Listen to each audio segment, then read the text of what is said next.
Welcome to the Greater Arlington Chamber of Commerce here in Sargent Studios. My name is Bryan Weatherford. I'll be your host. As always, on our member spotlights, we like to spotlight a member. That's the name, Member Spotlights. Today, we're going to be talking with credit union, not just any credit union, Texas Trust Credit Union. If you've been around Arlington at all, you've seen them grow and grow and grow, and we're so honored to have them represented here today, but none other than their CEO himself, Jim Minge. Welcome, Jim. How are you? I'm just fabulous today. Texas Trust Credit Union. Now, it seems that you guys have been in Arlington forever, and it's not really forever, but how long have you been around here now? It was a long time. We were in the plant in Grand Prairie starting in 1948.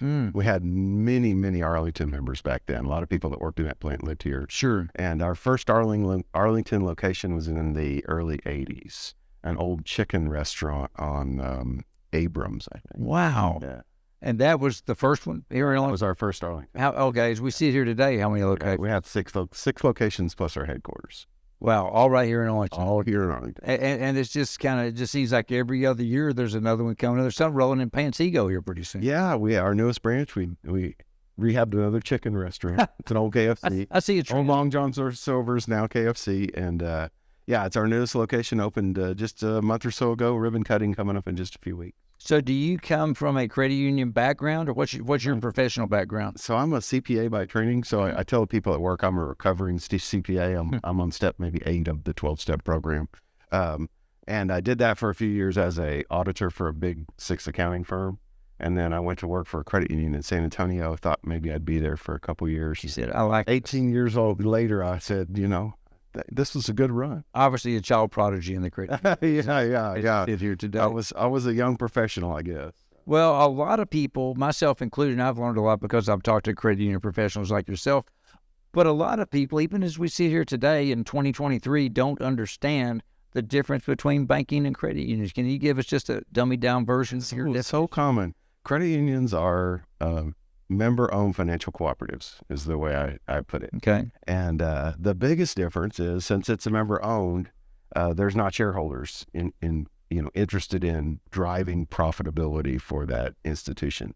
So I tell our new employees, I meet with our new employees every 2 weeks and have lunch with them, and I say, the biggest difference between us and a bank, there's nothing wrong with banks. I love banks. They do a lot of great things in the communities. And but when Jamie Dimon at Chase gets out of bed in the morning, he thinks, I've got to make money today. That's my goal. I've got to deliver to my shareholders money. Nothing wrong with capitalism. It's good. Sure. Right. When I get out of bed, I say, we're going to help people today. So it's not a different business. It's just a different model. It's like the YMCA versus the Lifetime Fitness. They're both in the fitness business. Right. They're organized different. Well, and you're not just there if you're not making money, but you are, what's the phrase? I should know this, and I know you do, but I'm going to try. Building brighter financial future. Yeah, that's us. So credit unions, when they started, they had a tagline called People Helping People. Right. And our version of People Helping People is building brighter financial futures. And that's why we get out of bed every day.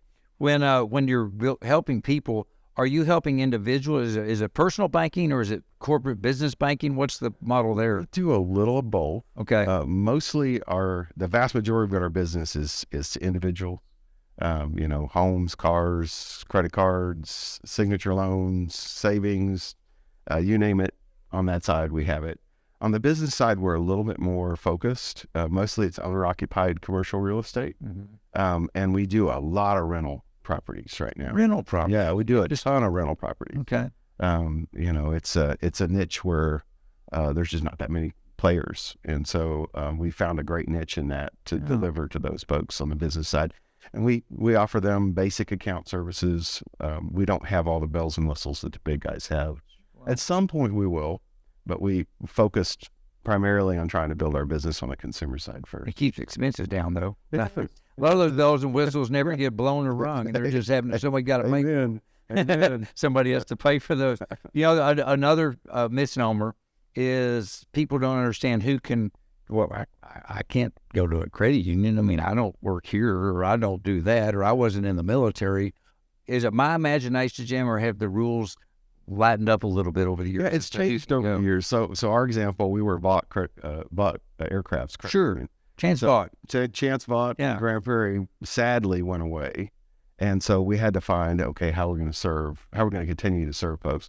So we applied to the regulators and got a charter in the Dallas area. So anybody that lives, works, or worships in 6 counties around Dallas-Fort Worth is eligible to join Texas Trust. Lives, works, or worships. Yep. Well, that broadens it up a lot. Broadens it up. I qualify on all 3. Yeah. So me too. And so that's how our field of membership works. Everybody's a little different, and it's, there are limits though. So we have a relationship with D&M Leasing, and we do a lot of their paper for them. And they have offices in Austin and Houston, and they try to send us Austin and Houston loans all the time. We go, nope, those people don't live and work. We'd love to have them. We are. We can't do it. So we do have limits. It's not like we can just sign anybody up. Well, when people are looking for a new financial relationship, all right, and they're trying to decide not just credit union or bank, but this credit union versus this credit union, what's the pluses for you guys you think kind of tips the scale in your favor? Yeah, especially in our area, because we serve the middle of the Metroplex pretty much, from Flower Mound to the north to Midlothian in the south. But in Arlington and Grand Prairie, we have convenience locked up in these areas. We have 6 local branches in Arlington, plus our headquarters, 3 in Grand Prairie, 2 in Mansfield, 1 in Midlothian. So that particular area is a real strong suit for us. When I came to the credit union a dozen years ago, the footprint was much smaller. And, I'd done some research on the way in, and I didn't realize Arlington was the 7th largest town in Texas until I took this job. And I said, well, that's a big town. There are towns much smaller that have a higher concentration of financial services, especially from a credit union standpoint. So we've made that a niche market for us to try and build convenience, build reputation, invest in the community. You'll see us at charitable events. You'll see us we are out a lot, and that is on purpose because we want to invest in Arlington. It's a great market for us. Well, and I want to go ahead and touch on that. Thank you for bringing that up. I am out and about a lot here in Arlington, and it's amazing the number of times I'm at an event, and there's Texas Trust. Could be a banner, could be signage on a scoreboard at a sporting event. It could be an entire theater sitting in Grand Prairie. I've got to touch on that. I love the theater, and I really smiled ear to ear when I said, "Oh my gosh, Texas Trust Credit Union Theater." Yeah. How did that come about? Because that's kind of a big deal. That's a great story. So they chased us for a number of years, being local there, initially the price was way too high, and then as we got closer to pandemic, it got to be where we thought it was a real deal, and we signed a long agreement, it's a 10-year agreement with them to keep our name on that theater, but we feel like we're getting a tremendous bang for our buck. I hear it. Makes me smile when I hear it on the radio. Oh, I bet it does. I've been a marketing guy my entire life. I have no idea what it is, but the traffic count coming down I-30 back and forth, it's got to be amazing. Incredible. And that big billboard, if you had to buy a billboard outside of that, you would pay a lot for it. Well, and now you can maybe throw your weight around and get some really good seats for some really good shows. We do. Okay, we get some good seats, and the group that runs that, they are kind to us. So good. There's something that if I see something, I was like, man, I really want to see that. Most of the time, if I make a call, they'll find a way to help me out. So that's a nice benefit too. Well, a side benefit. It just kind of works as a symbiotic relationship with people like this. Absolutely. Going back to all the branches, when you're always expanding, that means the workforce is expanding. Yeah. And we hear stories all across the board on all industries these days about how shallow the pool is for potential workers. Are you finding that? And if so, how do you go up? I mean, you can promote from within so long, but eventually you're going to dry up. How do you keep bringing in people? The talent challenge is real. We are lucky in that a lot of folks in our branches, it's their first professional job, and that's a great thing because we get to get so many people from retail and restaurants and teach them and help them develop. It's part of our Building Brighter Financial Futures for employees too. And that's a wonderful thing. That does create probably more churn than we like, but that's how our business has been. Once we get you there 2 to 3 years, you're generally going to stay. You're going to stay a little while. Because I think we are a purpose-driven company. People know why we're there, what we're trying to do. It's a good culture. And so once we get people there a while, they tend to stay. So we've been really lucky. We have a pretty deep talent pool of people that have been with us between 3 and 10 years. So for the future of our executive staff and our senior leadership team, we've got great people the challenge we have really is building those branch managers that are that middle level and finding the right people that'll stick to be branch managers so we can build them up to be. Well, as a person like myself who's not affiliated with your industry directly, the easy answer seems to be go grab someone from a traditional bank and bring them in. But do you find that maybe it's better to, instead of teaching the old dog new tricks, to bring in somebody young and get them involved in your story? It's really interesting. We have a good mix. Okay.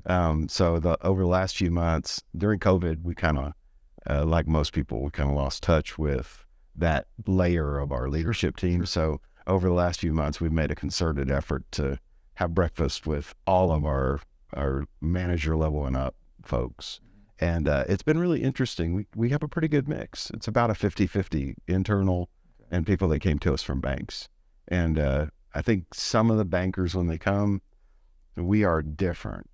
As I said, we're not, our focus is different. So some of them just, they can't handle it. They're like, well, where's the sell? Where's the quota? And it's, well, if that's what you want, that's not us. We're not driven that way. I would have to think, though, that there's conversely, on the other side of the coin, there's plenty of people who say, this is really, I love it. Yeah. I talked to a young man today, came to us from a bank, and he was like, I love this. He said, I get to know I'm making a difference, and that really fills my cup up.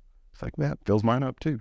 We were talking about the community aspect of Texas Trust being out and about. Do you try to instill that in the people that work there as well to get them involved? We do. We actually have an employee-driven group we call the Community Unity Team, and they drive our volunteerism and a pretty good component of our philanthropy. We give them a budget, and they're able to direct. We want it to go here this time or here this time, and that employee-driven group gets people involved. And it's been good for us. I was talking earlier about the different sponsorships and the support you do for community events. Here at the Chamber, you also support a lot of things around here, events and whatnot. You've been very active members of the Chamber. We appreciate that. And I'm curious, from a standpoint as a member of the Chamber, obviously you find it important that you would be here, but what do you think the Chamber brings to Texas Trust? So many things. I think that the Chamber is the leaders in our community. And when those leaders are exposed, as you have been, to the Texas Trust name, know what we're about, know what we stand for, it just helps our business overall.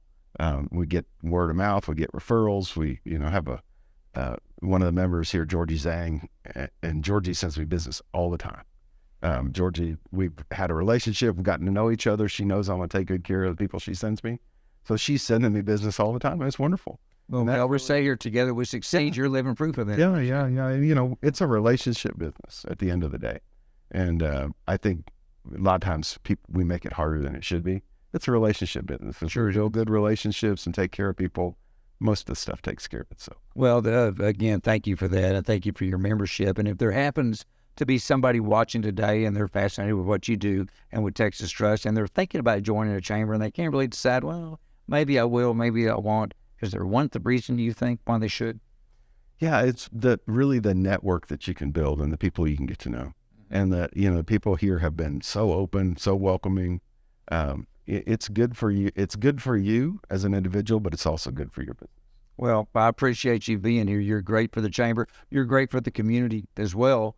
And now I get to smile when I drive by Texas Trust Theater in Grand Prairie, because I'm going to think of you sitting right there on that couch and sharing the story. So it's a story that just continues to grow. Best of luck with the new location in Pantego. And the next time I see an empty chicken restaurant, I'm going to roll in the back of my mind thinking, I need to call Jim. I know another place. We've gotten good. This is our third one. So we've gotten good at converting. Got to do a lot of work to convert a chicken. Sure you do. Well, your track record of success has proven that to be a good way to do it. So excellent. Jim, thanks for being with us today. We appreciate that, and keep doing what you're doing there at Texas Trust. My pleasure. Okay. Thank you so much. Hey, folks, as always, we appreciate you being here too, because as Jim knows also well, together we succeed. Take care. We'll see you next time.